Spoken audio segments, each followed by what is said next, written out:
Oh yeah. So this is the AC delivered at Olowura.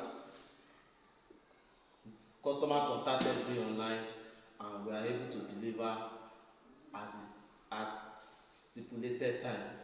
So we are trustworthy people. This is one horsepower, this is 2 horsepower, and this is 1.5. Delivered yesterday. We received the payment today. Okay. And we deliver it today. So welcome.